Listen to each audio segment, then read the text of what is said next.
Seanna Thomas is here for Meal Prep Mondays. She's sharing recipes for that stretch between Christmas and New Year's where time seems to stand still. You don't know what to eat. We have some great ideas for you. Hi, Seanna. Nice to see you. Good to see you, too. Thanks for having us in. Nick is so jealous that I stepped in for his place today because we've got lots of delicious dishes to go over. Sorry, Nick. We'll share it with him later. Maybe. What do we have?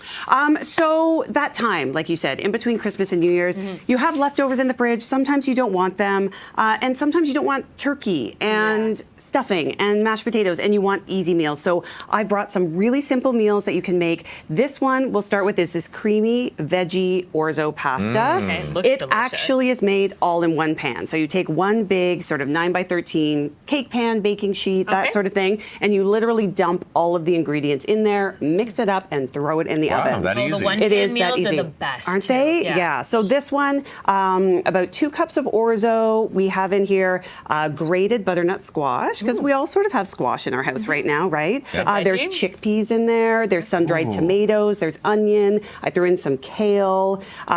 Really, whatever you have sort of in your fridge you want to use up. There's zucchini in here. Just so much stuff. And then you add in 2 cups of broth. And I added in a can of evaporated milk.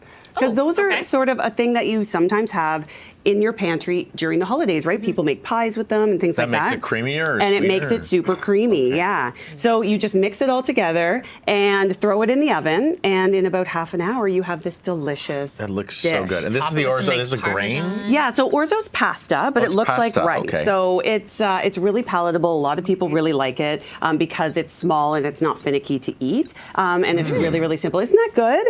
Yeah, and that's very flavorful. Yeah, you could add meat in here too if you wanted to. If you had some leftover chicken or turkey and you wanted to sort of boost it up a little bit. But I kind of like keeping it lighter in between Christmas and New Year's because there's so many heavy meals that we're eating. For several days, you're eating the heavy meals. Exactly. So it's like a nice change from that routine. Oh, that's Yeah. really good. Really, the flavor is really nice, Sean. I like Thank that a lot. you. So over here, we have something a little bit different. Now, this can be brought to a potluck. This can be an appetizer, or you can sort of have it as a meal, family style. This is a sushi bake. Have you ever had a sushi bake before? So it's something really interesting that a friend of mine who's a chef brought to my house one time, and it's basically layered sushi rice. So I season it up with a seasoned rice vinegar. So when you get sushi, it has sort of that tang to it. So that's really important. You don't just want to have plain rice on the bottom.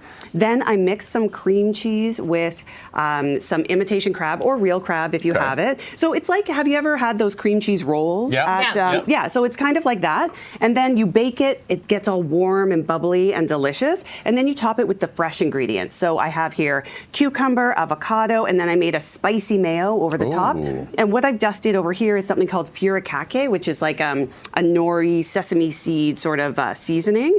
And it really has that sort of flavor of sushi. And you could just dive in and then you eat it with some nori sheets. So you can either break up sort of big nori sheets or buy those little individual ones. You can buy them. How much do you put in? Yeah, as much as you want. That? Yeah, so just put it in there, and it's sort of like a deconstructed sushi roll, and everybody can have what they want and how much they want. Would you put wasabi with that? Oh, you can, absolutely. Nice. Yeah, you could even, with the spicy mayo, I feel like maybe that's enough spice, but if you want a little bit more. How'd I do? Yeah, you did great. That's kind of nice. You did great. So it's something fun and different, right? And something, it's nice to see all the greens too, right? Because to your point, there's a lot of heavy meals. And, I think going into New Year's, we're starting to think about eating a little bit better. Absolutely. This is a great way to do it. I really like all this. Yeah, for sure. Thank you. And then I'm excited about the last one. Yeah, so this one, you'll have to go to my Instagram to get the recipe for this one this week. But this is my Christmas crackle. I make it once a year. I wanted to bring some in for you guys. It is not healthy whatsoever. It is like such a treat, but something a little bit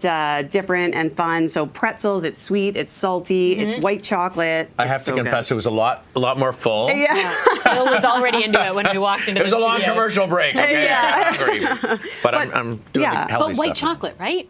White chocolate. So it's amazing. really festive. It's so delicious. And the bite of cranberry in there is absolutely I don't think that would last long on the table. At least not in my house. I mean, it Definitely not already Bill's. was like half gone in a little bit. But all of these you'll find on Seanna Thomas Nutrition this week. So look for those recipes there on Facebook and Instagram. Wonderful. Seanna, thank you, you Seanna. so much. Thanks for bringing this all in. And we hope you have a great Christmas and a Happy New Year. We'll see you in January. See you in January.